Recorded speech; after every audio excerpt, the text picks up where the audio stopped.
I'll open it up.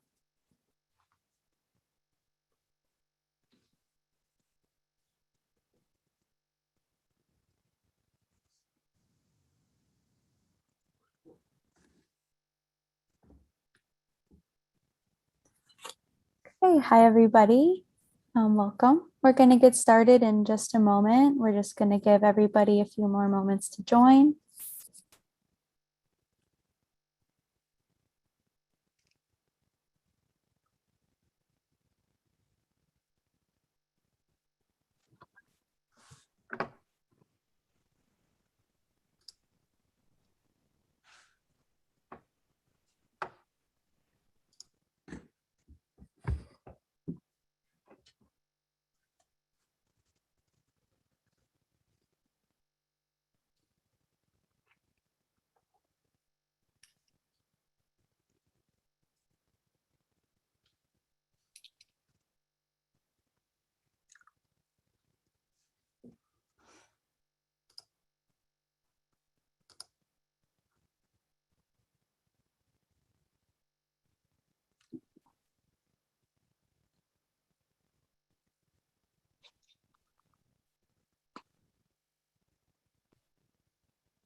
Okay, everyone. Thank you for joining us today. I am going to turn it over to ASH Executive Director Laurent Hubert. Thank you, Belle. Welcome to everyone to this webinar, which coincides with the launch of the U.S. Tobacco Lobbyist and Lobbying Firm Tracker, which exposes tobacco industry interference at the local level with a focus on tobacco lobbying and tobacco lobbying firms in the United States. Second. Small technical problem. So the webinar today is co-hosted by Common Cause and Action on Smoking and Health.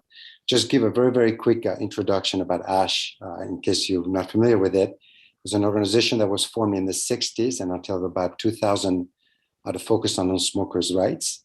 And then in 2000 focused to a global focus and worked with the international community and helped develop the UN Framework Convention on Tobacco Control, the WHO Framework Convention on Tobacco Control, and other global mechanisms, and elevating tobacco as an issue in the UN system through the General Assembly and the UN Human Rights Council.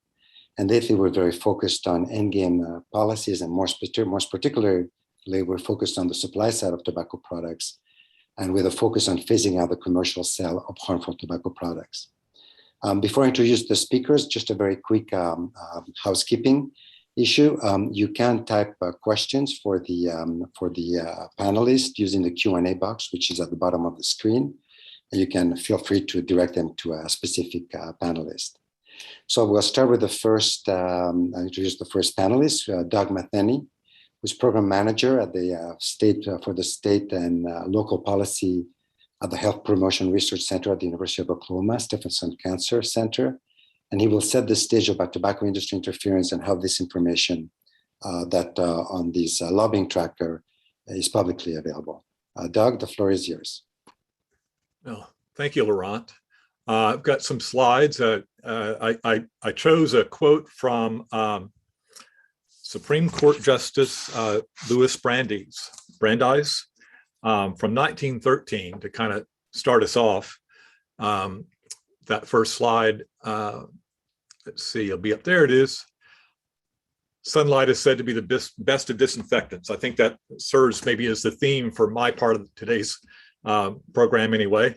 I was surprised to see that that was in a weekly publication, What Publicity Can Do. So he was speaking about the importance of getting public information out to the public. So next slide. One piece of information that a lot of the public does not understand and a lot of lawmakers are not aware of is that the major tobacco companies were sued in federal court. The case actually started in 2006, 7-year process to bring it to a verdict in which a federal court ruled that major tobacco companies had committed at least 145 violations of the Racketeer, Influenced, and Corrupt Organizations Act, or RICO Act. The court found the companies have not ceased engaging in unlawful activity and that they would likely continue to commit fraud indefinitely into the future. After 11 years of legal appeals, the tobacco companies began publishing court-ordered corrective statements in November of 2017, and the case is actually still active, with tobacco companies now fighting to avoid placement of those statements at retail points of sale. Next slide, please. So the tobacco companies not only misled smokers and the general public, but actually much of their focus, and certainly their highest priority, was misleading lawmakers and therefore our laws. Our work at the Health Promotion Research Center over the years, looking at internal documents from the tobacco industry, kind of tells a story of 6 major tools or tactics that the tobacco industry uses to interfere in lawmaking. The first being doubt or controversy, such as creating and spreading disinformation. Control at the top, requiring corporate level guidance and approval. Their lobbyists must report and keep the corporate office informed and involved. Those lobbyists, boots on the ground, are hired for their influence. In some states, the lobbying firms are actually retained rather than just individual lobbyists. Contributions and gifts, and this comes in at least 2 forms. One is the direct approach from the tobacco companies themselves, such as Altria PAC. And the other form would be through the lobbyists, both in campaign contributions and meals and other gifts that are donated by lobbyists. We have internal documents that show that tobacco companies very intentionally in the past have increased the amount that they pay their lobbyists in order to accommodate the increased direct contributions and meals and gifts from those lobbyists to lawmakers directly. Another major tactic that the tobacco industry uses to interfere in lawmaking is through front groups. They build and nurture strategic alliances. Sometimes they fund these front groups. The internal documents are replete with examples of that. Finally, proactive legislation, basically writing their own laws or heavily amending or influencing laws that others have introduced.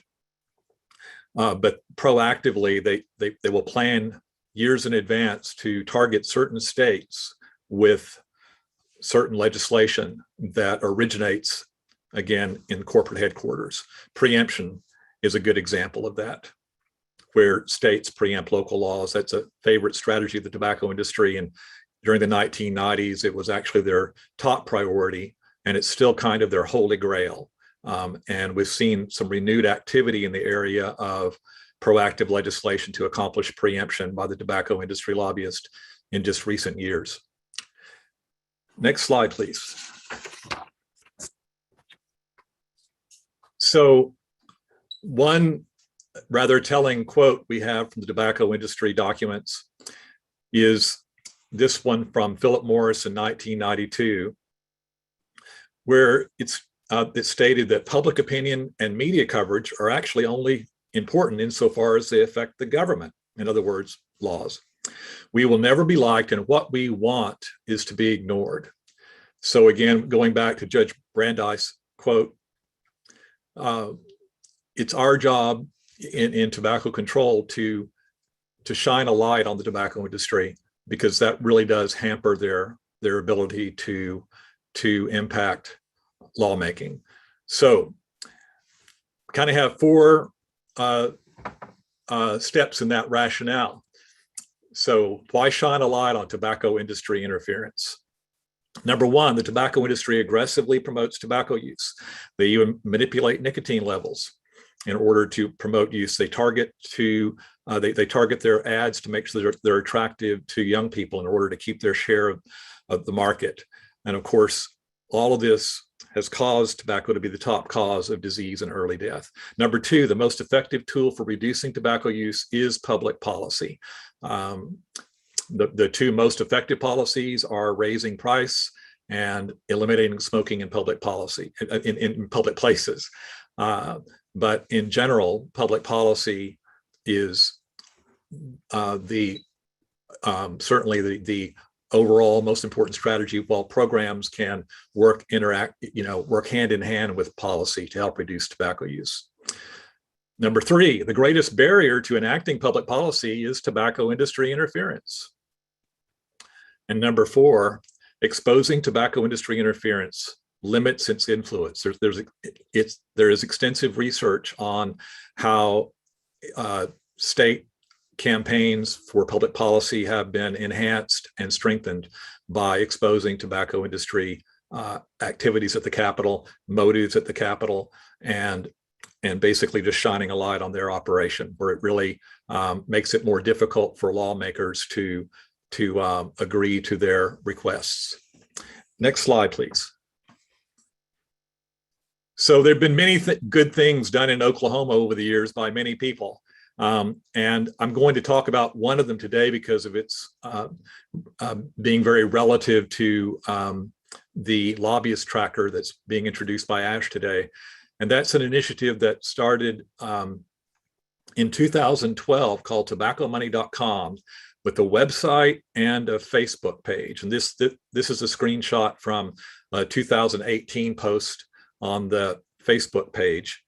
And this is just an example of where this website and page would be used to help raise awareness of the number of tobacco lobbyists at the Capitol and how many of them represent convicted racketeers and how many of them represent other client organizations. So this website had launched 9 years ago, and I just kind of wanted to offer a few observations on while there's not been an objective study of this, while it certainly, I think many would agree in Oklahoma that it feels like it has become more commonplace, more part of the normal narrative to talk about these issues, and that maybe this website has helped that a little bit. It's made it, one thing that it appears to have done is to increase media attention, making it easier for reporters to cover this angle of the story. You know, whenever you have policy introduced, there's always going to be, or likely to be, some press attention to major policy issues. And it's important that this be a part of those stories. So reporters are busy and they might not have time to go to the State Ethics Commission website and to gather all this information. So this kind of puts it into a package for them to where they can just cite another source. And so that's been one benefit. I mentioned earlier conflicts of interest. We've heard about just anecdotally, situations where organizations that were employing individual lobbyists were not aware that that lobbyist had the tobacco company or trade association as one of their clients. And we heard anecdotally again that there have been, some maybe rather discreet conversations where decisions were made about, one or the other needing to change, either the, what happened? Am I still on? Yep. Yep. Am I still on? All right. It's funny how the slide is the same one. Is just that same tobacco money slide. Okay. Well, I just lost my visual. That's all. But I'll just keep going. I'm sorry about that interruption. So, exposing tobacco industry interference has just kind of become more part of the norm. So, I am going to try to get my screen back up. I don't know why I lost that. My Zoom screen. There it is. Okay. Sorry about that. All right. Next slide, please. So I'm just going to show some examples. And these are just, again, some clips. This was from a 2013 major battle over trying to repeal preemption, which we have in Oklahoma. And the again, the tobaccomoney.com allowed reporters to easily refer to it and how make the correlation between the individual that was leading the effort to kill the public health bill, kind of the tobacco industry ally, Senator Rob Johnson, was listed as the #1 recipient of tobacco money. And the legislator who was pushing the positive legislation had actually signed a pledge to not accept any tobacco money. Okay, next slide, please. I'm just going to kind of go through these quickly and just show you some examples. Here's another article about that same hearing, and you can see where the governor picked up on this language and talked about it being a victory for the tobacco industry and tobacco lobbyists and a defeat for anyone who cares about saving lives and improving health in Oklahoma. So it really frames the issue well. Next slide, please. This is kind of an online organization that does off-the-wall things, and they saw this as an interesting story as well. Next slide. Here are a couple of spontaneous letters to the editor. I don't know Tim Elrod or Daniel Self, but it really did just, kind of get people's attention. Next slide, please. Here's an editorial from the state business newspaper, who again picked up the talking point from tobaccomoney.com. Next slide. Here are a couple of editorials from the Tulsa World, the state's second largest newspaper after the Oklahoman. Again, highlighting the problem of tobacco industry interference. Next slide. We had one legislator who returned a campaign contribution that she had not solicited, but that she had received, and she decided she would return it, and she got some good press out of that. And so that's kind of a neat byproduct. Next slide, please. This article is actually highlighting a win, where after extensive debate, where there was really a lot of discussion around tobacco industry interference, the tobacco industry bill was defeated. Next slide, please. And finally, this was from 2016, in which Representative Doug Cox was quoted by Oklahoma Watch as saying, "There's no bigger lobby than the tobacco lobby. It's a lobby of convicted racketeers. That's a fact. And that's a scary group of folks to deal with." So we didn't get the tobacco tax that year. He had introduced that bill. It took a couple of years. But in 2018, 2 years later, there was a $1 increase in the cigarette tax. It required, as it does for all tax increases in Oklahoma, a 3/4 majority of the House of Representatives and a 3/4 majority of the Senate before being signed by the governor. So it was quite a high hill to climb. And but we think that maybe exposing the industry opposition, very strong industry opposition, as you might imagine, was very helpful in getting to that point. Next slide, please.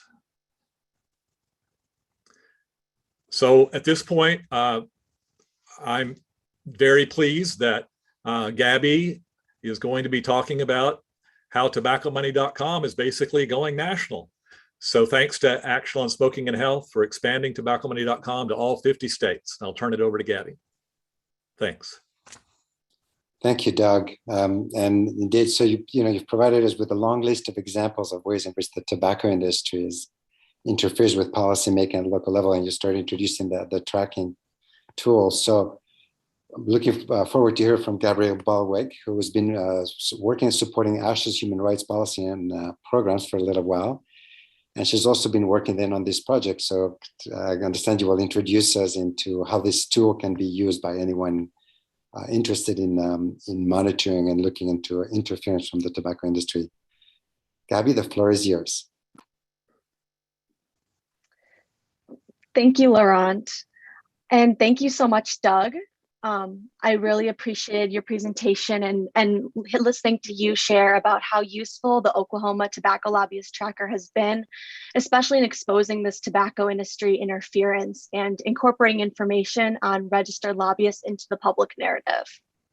Doug's success with this tool in Oklahoma really inspired ASH to expand the tracker nationwide. And so today I'm very proud to be introducing the U.S. Tobacco Lobbyist and Lobbying Firm Registration Tracker. And notice that I say lobbyist and lobbying firm. This is because as we expanded this project nationwide, we did notice that there were huge discrepancies in regards to how states require lobbyists to register. So some states are able to report lobbyist names. And this is a great example in Connecticut, where we were able to get names of every single lobbyist that worked for the tobacco industry. However, we also noticed some states such as New York only report lobbying firms. And so we couldn't really find the specific lobbyists that work for each of these firms that also represent the tobacco industry. So for this reason, we record firms. As you can see, this is a screenshot from our website. And you see in the left column of this table, we have all the firm names listed, where before we had lobbyists on the last page. And then to further complicate this, we also notice that some states allow people to register as either a lobbyist or to choose to register as a firm. And this is in Nebraska, where you can see we have the lobbyist registrations on top, and then below we have a table highlighting all of the different firm registrations.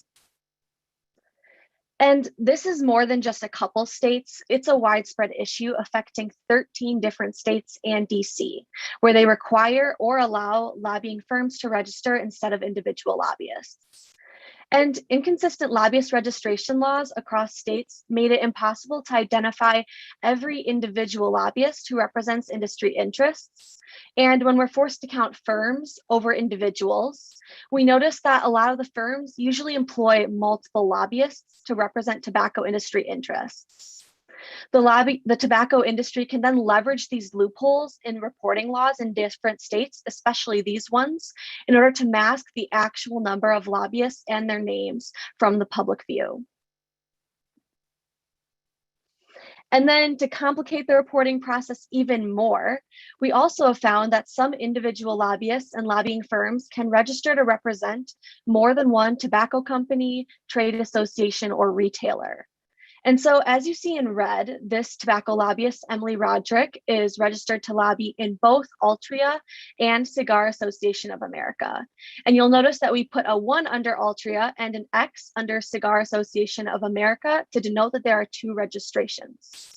So for this reason, in addition to just reporting the total number of lobbyists in each state, we also reported the total number of registrations, as this lobbyist in this example had to register 2 times.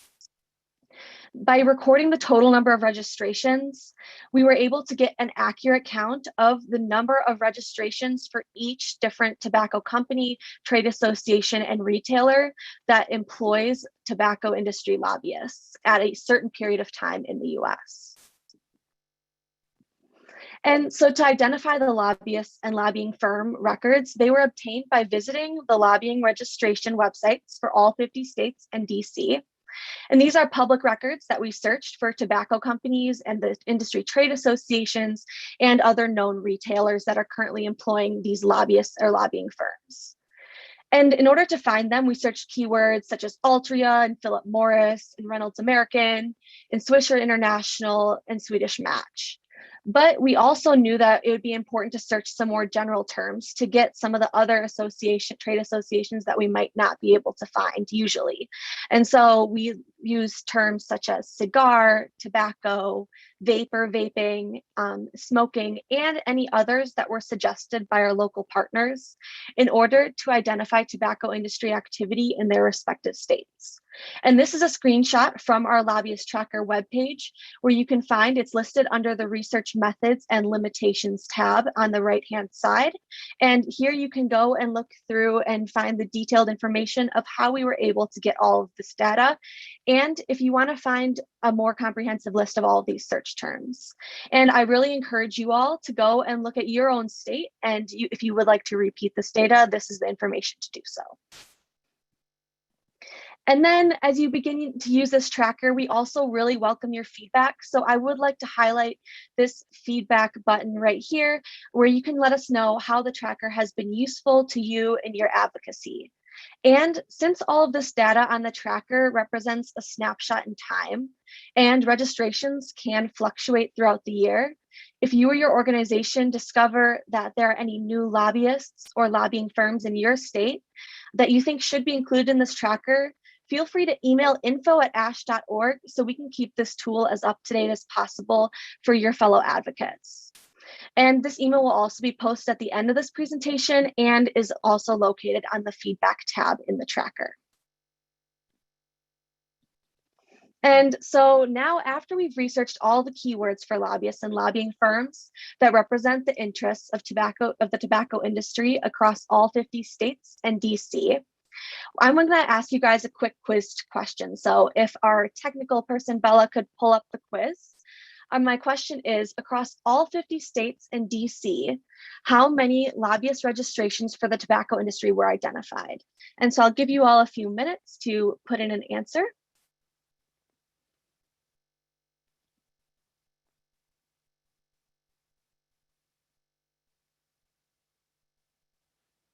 All right, Bella, are we seeing some answers in there? Yes, we are. Perfect. All right, we will be ending the poll now, so please put in your final answers.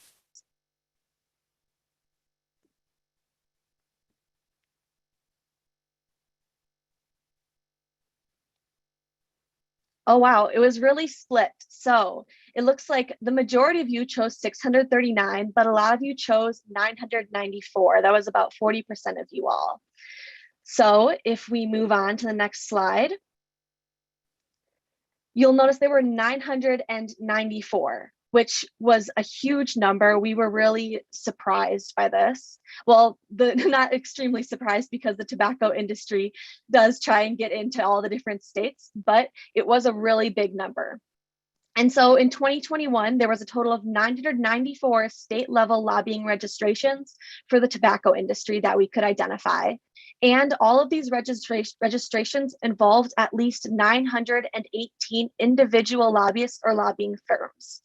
And so as a reminder, some lobbyists and lobbying firms are able to file multiple registrations.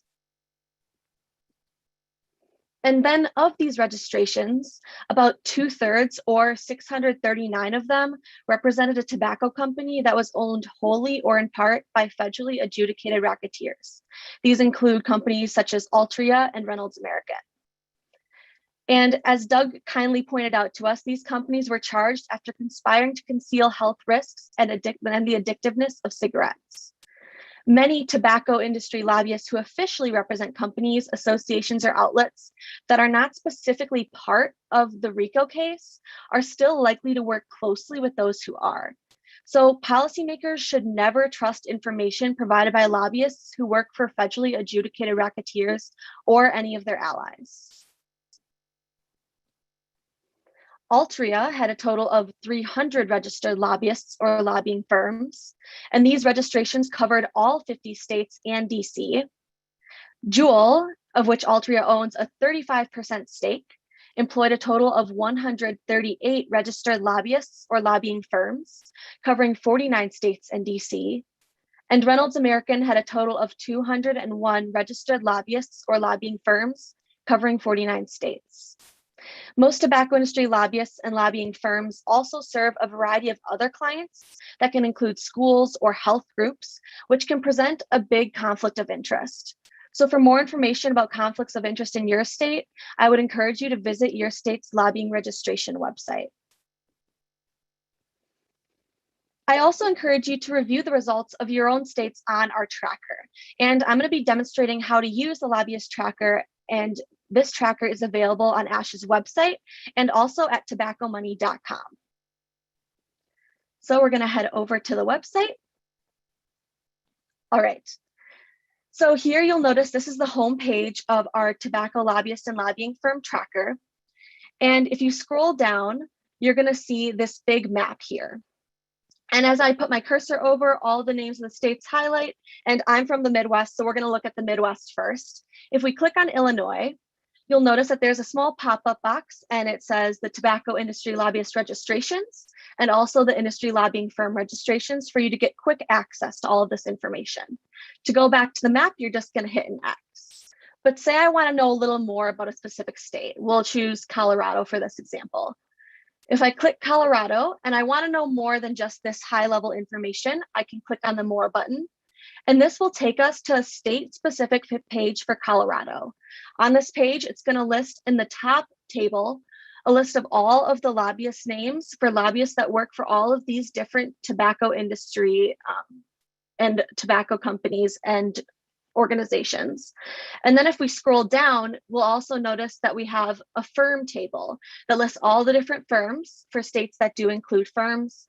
And as you'll notice, like we talked about earlier, we also count registrations. So in the yellow, you'll see the yellow highlighted boxes represent the total number of individual lobbyists and firms. And in the blue, you'll see the total number of registrations. And then at the top, you'll see a combined total of the total lobbyist and firm registrations, and then the total number of tobacco lobbyists and lobbying firms. And then to go back to the main page, you can click here, or if you want to go and see a different state, you have this sidebar as well. We'll go back to the main page. And then I also would like to note that a lot of this information that I covered in our presentation is also available for you to read on this page. And then on the side, we've already discussed the research methods and limitation button and the feedback on tracker. But I'd also like to highlight, if you want more information about the companies that we tracked, you can click here and get detailed information about all the different companies. You can also go to our social media page, where we've put together this really great information to share on social media with the hashtag #TrackTobacco. And on the bottom, there's some wonderful graphics that you can use, and feel free to copy and paste directly from this page. Lastly, we also have a wonderful press release that you can all go ahead and check out and read, and a link to click to tweet about the tobacco lobbyist and lobbying firm registration tracker. So thank you all so much for listening in today, and I'll be happy to take questions at the end. Again, if you find any additional lobbyists or lobbying firms in the future, please feel free to email info@ash.org, and our tracker is available on ASH's website. And I'll pass this back to Laurent. Thank you very much, Gabby. This was quite useful, and I'm sure there'll be a lot of questions on how to better maximize this wonderful tool that you've worked on developing. Our next presenter is Beth Rodman, who's program director in the areas of money and politics and ethics at Common Cause. And she will give us a broad overview of how industries in general interfere in policy making, and as well as how to overcome this influence using some lessons learned from other industries and learning from some of the best practices. And how can those be linked also to this new tool that could help us address one of the biggest obstacles to health policy, which is in policy making, which is the tobacco industry. So Beth, the floor is yours. Well, thank you very much, and it's great to be here today. So I work on issues of money and politics and ethics as part of Common Cause. We have over 1.5 million members and 30 state chapters. So I have the opportunity to look at this at the national level and also state by state. And I want to talk specifically about lobbyists and disclosure, but I'm also going to offer a little bit of perspective, because fixing this problem also is broader than disclosure and state laws or even national laws about disclosure, because really to tackle this problem, the reality is it's about fixing our democracy. And that is something that we're engaged in nationally and state by state, and that I'm sure a lot of people who are here with us today are working very hard on as well. So backing up just a bit, the reality is, I think, as this tracker is demonstrating very clearly, and as we've heard a lot about already today, politics costs a lot of money. And runaway campaign spending blocks better government policies because candidates turn to the wealthy and industry for support. And the support comes with strings because the spenders are investing in policy outcomes. And wealthy special interests like big tobacco are very happy to pay for these policy outcomes and fund these efforts because they understand very clearly that their payments come with results. Disclosure helps, and strengthening disclosure laws is one key way to increase not only transparency for transparency's sake, but to make some impact. And disclosure is something that has been embraced by the US Supreme Court, but even more importantly than that, it is something that the public, Democrats, Republicans, independents, everyday Americans, and internationally, everybody, almost everybody, believes that disclosure matters, that it's important, that it serves some benefit. In one AP poll, for example, 87% of respondents said the disclosure is at least somewhat effective at reducing the influence of money in politics. So that's really broad, bipartisan support in a national, that's a US poll. There's been strong disclosure provisions enacted in many states and cities, New York City, California, Delaware, Washington State, not on everything, but different types of provisions. But there's a lot more that needs to be done. There's some pending legislation right now, federally, that people have probably heard some about. There's the Freedom to Vote Act right now, which includes a very important, some very important disclosure provisions. Part of it is called the Disclose Act, which has a really nice, stands for something very, very important called Democracy is Strengthened by Casting a Light on Spending in the Elections Act, which is something that I think that most people would believe in. And that does a lot to close loopholes and track dark money and add additional disclosure. It's really important that that passes. And I'll say that as important though as sunlight and disclosure are, we have to do more. Because as I said at the beginning, we also have to fix our democracy, because if it were enough to know the scope of the problem and to have sunlight and disclosure, then, well, quite frankly, we'd be doing better than we are right now, because I think we do know that we have some fairly large problems, even though we don't know the full extent of it.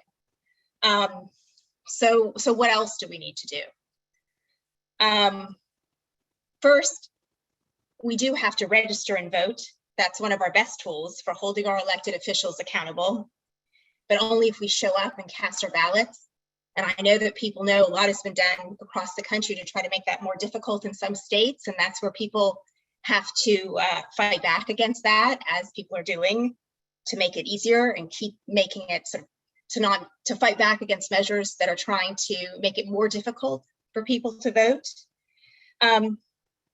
But I think closest to this issue of money in politics and what I work on, we have to change the way we pay for political campaigns.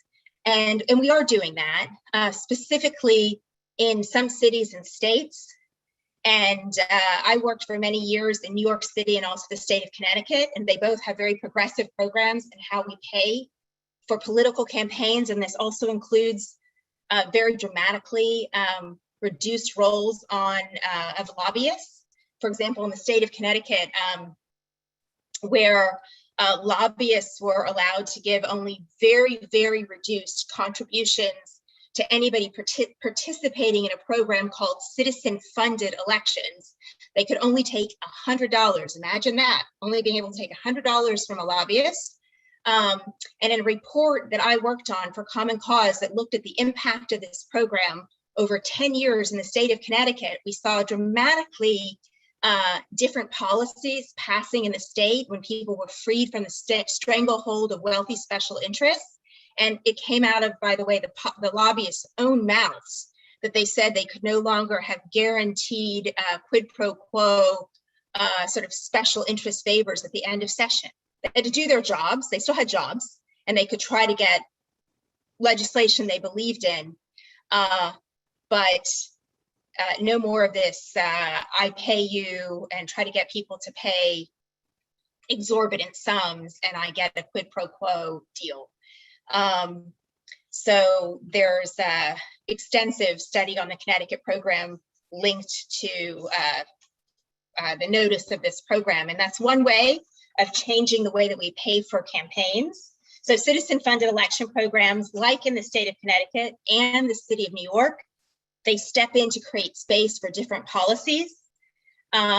So for example, Connecticut also became the first state to pass sweeping health care for frontline service workers in the global health pandemic. So different things pass when it's not just up to lobbyists. And then again, as I mentioned, shining a brighter light on secret money in politics. So New York City, California, Connecticut, Maryland, Delaware, New Mexico have done a better job on that, and there are provisions included in pending federal legislation that would do that federally. And then I want to touch on this because our first panelist discussed this, disinformation. I mean, that is another huge issue that has been plaguing our elections. And Common Cause has launched a voting anti-disinformation week today to provide correct factual information to voters, because we actually are in a voting week this week. Every voter has a right to participate in our elections free from intimidation, confusion, or disinformation. And we know that there are a lot of people committed, a lot of bad actors committed to skewing the information that people have, and they're able to do this in a very, very targeted way. So we are committed to ensuring voters have the information that they need. And that's another way that every day people need to fight back against the wealthy special interests who have outsized influence. So with that, I'll leave it for questions. And thank you very much for having me today. Thank you very much, Beth. And I find it, well, so we're going to start up, we can go straight to the Q&A section. And again, I encourage everyone to use the Q&A section at the bottom of the screen, and you can direct them to any of the specific speakers. So Beth, I found it very interesting. So you start by linking democracy to disclosure, which I found is very, very interesting because you may be familiar with it, but just the current issue of the Lancet has a paper on the implementation of non-communicable disease policies. So from 2015 to 2020, a geopolitical analysis of 194 countries. And so basically it was an analysis of from 2015 to 2020, what's happening in 194 countries in the area of addressing non-communicable diseases, cancer, cardiovascular disease, chronic lung disease, diabetes, diseases that are very much influenced by corporate factors. Mm. And their conclusion was that democracy was positively associated with policy implementation, but only in countries with low corporate permeation, basically meaning in countries with low corporate influence in government decisions. So basically, they felt that democracy was positive for health, but and was positive to achieve NCD objectives, but industry influence was on the opposite, was the contrary. So I find it very interesting that you bring this up, and you bring up the issue of also, then you said disclosure matters, which also I find very interesting, because just next week, we begin the, not next week, but in about 10 days, the next round of negotiations for the WHO Framework Convention on Tobacco Control. There's the conference, the governing body of the treaty is meeting. And that's the global treaty on tobacco, which has been ratified by most countries in the world. And the United States has negotiated, was among the countries that adopted it and signed it, not yet ratified. But as countries, as the over 190 countries that are involved in this treaty, every year, the first day of the COP, the country after country says that the biggest obstacle to implementation of policies, health policies at country level, tobacco control policies, is tobacco industry interference. And I find this, interesting because one of the things we're trying to do is also for even the negotiators for this treaty to sign these closures, because it does matter if even in this global tobacco control parliament, the industry is there present. We should all know as citizens of the world. So I just found this very interesting and very, very timely that this tool is released, thanks to the work done by Gabi, Doug, and the rest of the team who's worked with them. So we have a few questions that have come up. And one is, if anyone has any information on how even that tobacco lobbying compares to other issues. I suspect that it's fairly, but I know that is a very key task tool for the tobacco industry. I don't know if you have any answers to this, and could be to any of the panelists.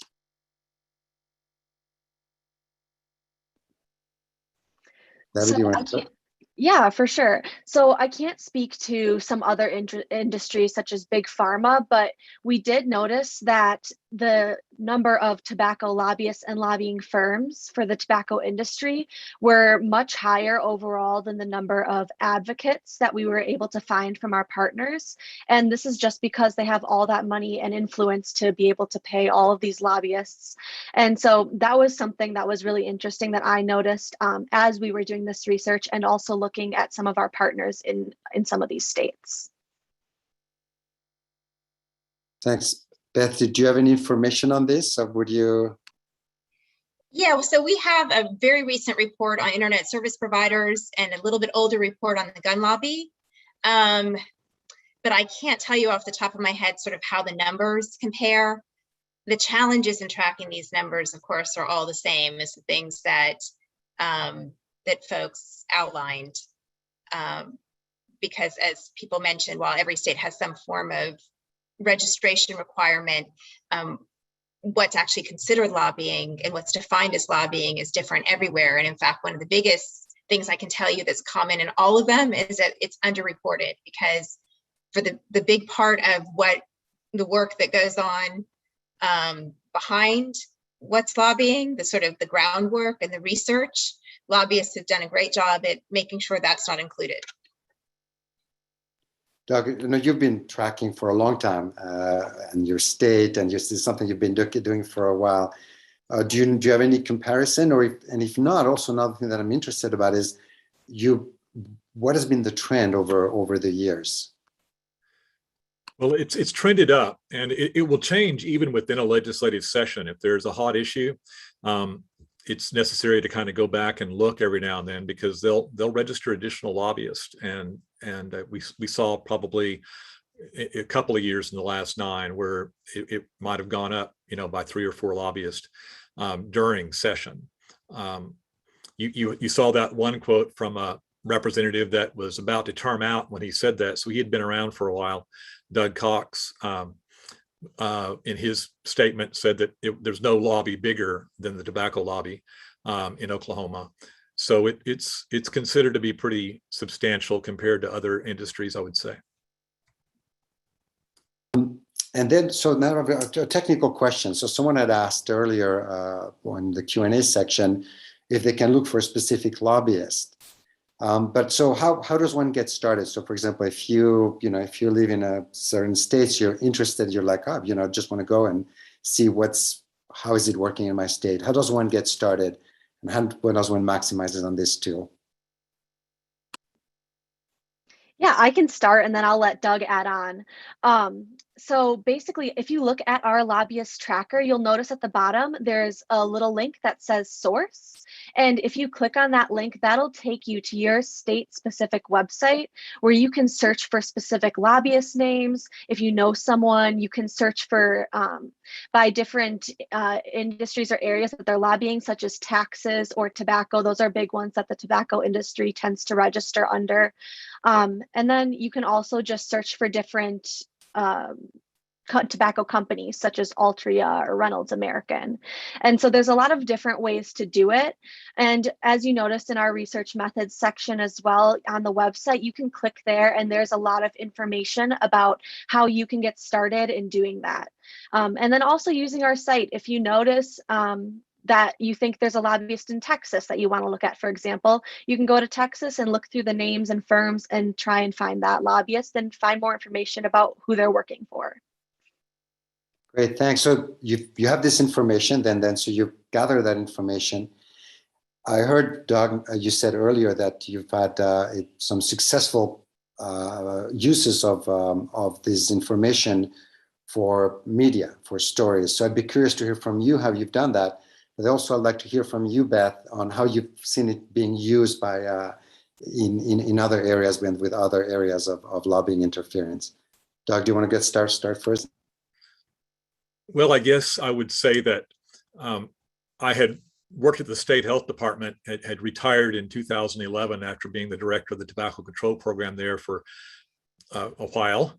And so I had come to know some of the media representatives at the Capitol. And so there was some trust there, I think. And I think it's good to have had relationships with media representatives, always a good idea. And then just sharing the information, and because it's all public record. It's not always easy to find or put together and into an easily reported phrase. So they appreciate, I think, that like I was saying earlier, that head start of kind of having some summary bullet points that they can pull from and just cite this source. So I could see that this ASH tracker being used the same way. I could see local media using this as a source with local advocates pointing to local media to it and pointing out how, according to this resource, which has its sources cited, of course, this is how many total registrations and how many total lobbyists we have working right now in our state on behalf of the tobacco industry at the state legislature. Thank you, Beth. Do you have some examples on how the link is being made between this type of tracking of lobbyists and then getting a good media story? Yeah, so essentially, I started my career working in oversight before coming to Common Cause. So working as part of the government where you oversee these regulatory agencies. And so I had the privilege of building this oversight agency in Connecticut after a great, I suppose, misfortune led to sweeping new laws, which included a complete ban on lobbyist contributions, which was challenged. They sued. So they were supposed to give $0. But this is after a state treasurer and a governor went to jail over corruption scandals. And the stories that the lobbyists told in the legislation that got passed were extraordinary. And the amount of coverage, what could fill every room, and the stories that came out of their mouths. I mean, they claimed, the lobbyists themselves, that they were happy for these bans, even though they sued on the one hand, and they did get to give a small, under First Amendment grounds, small amount of money, but much less than whatever they gave before. And the media was essential, of course, in all of this, because they kept the pressure on. And even though we did go through the courts and they were able to, they have a First Amendment right to give some money, but their contribution limit is $100 right now in the state of Connecticut. Which is pretty extraordinarily different from what they were giving before, and they claim that they love it. And again, the stories out of their mouths about what they used to do versus what they do now were quite powerful. So, the press and quite frankly, in our case, in that state, even their stories were quite revealing about how they get their jobs done. And what's interesting is what some of the lobbyists shared with us is that they don't always love the shakedown, but if that's how business is done, then they're high performing individuals and that's how they're going to do their job. And if their job involves getting every one of their clients to give, $20,000 to send someone running for state senate, and these are smaller numbers because it's a state office, then that's their job. If their job is to write the best policy memo, because that's how it works now in the state, then they'll do that job. And they don't have the same guarantee of an outcome now, but that's a different job. Mm-hmm. That's what lobbying is supposed to be. but that didn't used to be how it worked. They used to walk into legislative offices with a list of clients. That doesn't work that way anymore. But that's the job, and when they tell you that they're a young person with a certain job, they'll do that job because they want to succeed. And so, we change the rule of the game, change the rules, which is what I believe in, get the rules better for sort of everyday Americans, everyday people. Then at least in that state, the lobbyists, some of them anyway, claimed that they were fine writing smaller checks. Not all of them. They also supposedly, some of them closed up shop and went to different states because they didn't like those rules.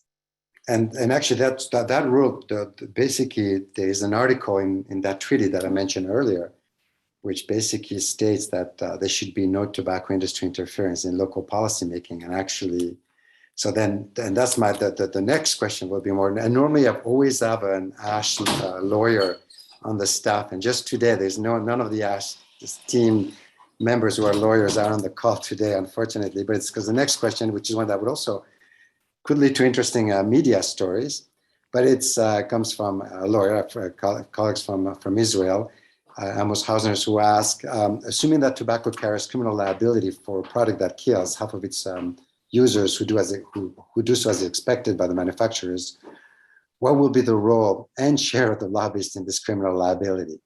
So it's an interesting concept, but given that it's true that it's illegal in a lot of countries for this interference from the industry, so it would be illegal technically to do that. And it's not in the United States, but what's the share of responsibility, whether criminal or civil? What do you think about? I know you're a lawyer, but so there have been lawsuits in the United States by attorney generals that you talked about earlier on about that have taken on those kinds of issues. That hasn't happened in the that would happen, I imagine, through the attorney general's office, and that's I believe already happened, right, in the context of them concealing information about how they knew how dangerous these products were and that they were being marketed using cartoons to children. I'm actually interested to know, and I don't know about this, sort of how they're managing to do this, because I know a lot of people think vaping seems more okay because it's not smoke. I know, I'm sorry, I'm answering a question with a question, but I think that would happen through the Attorney General's office, and has already happened to some extent, where they can't have certain kind of advertisements and they can't use cartoons, and but obviously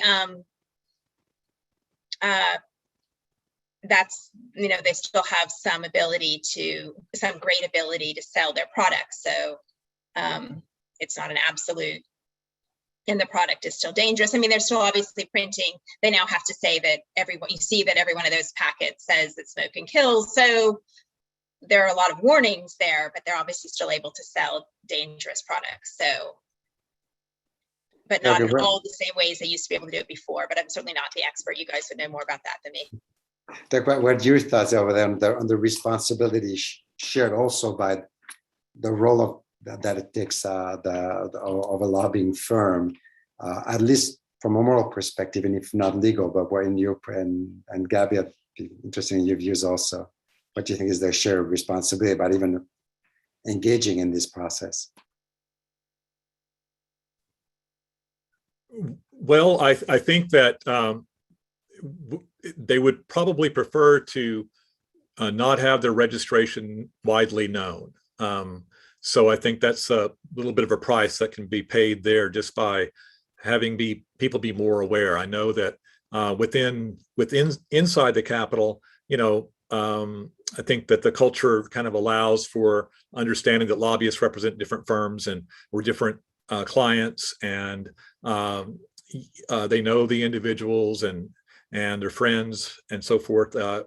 Camaraderie among their peers at the Capitol. But when you make these things known outside the Capitol, the general public and so forth, I think that there's a little bit of of a price that's paid there, because the tobacco industry, is not well liked among the public. The lobbyists themselves can't really engage in a media discussion. They're not allowed by their contracts. From what I've seen from the internal documents, they're not allowed to talk to the media directly.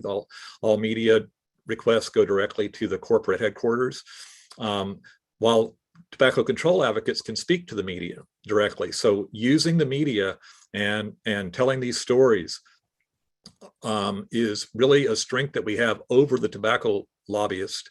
It's a tool that they really don't have. And so, that's something that, again, has been shown many times to be very helpful when we use that tool.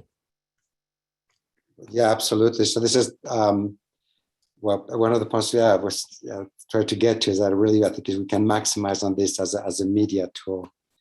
So I apologize, I seem to have camera issues, so I'll close my camera for a second. But Gabby, any last words? I'm conscious of time, but do you have any last words you'd like to communicate before we adjourn this webinar? Yeah, I would just like to say also, in terms when we're looking at some of the repercussions for some of these lobbyists, now that we have their names out there, there's really a space for more civic-minded organizations to go and look and see if any of the lobbyists that they employ are working for the tobacco industry. So this might include some health groups or groups that work with kids and students, and they can go in and look and see if their lobbyists are working for the tobacco industry, and really approach these lobbyists about this issue as well. And so I think that would be a really interesting way that this tool can be used, and I'm excited to see all of the results. Thank you very much. And I want to thank again all of the panelists, the three panelists, and join us for the next webinar, which is on November 4th on U.S. tobacco industry interference, which will be the launch of the U.S. Tobacco Industry Interference Index 2021. Thank you for joining us today, and have a wonderful rest of the week. Bye.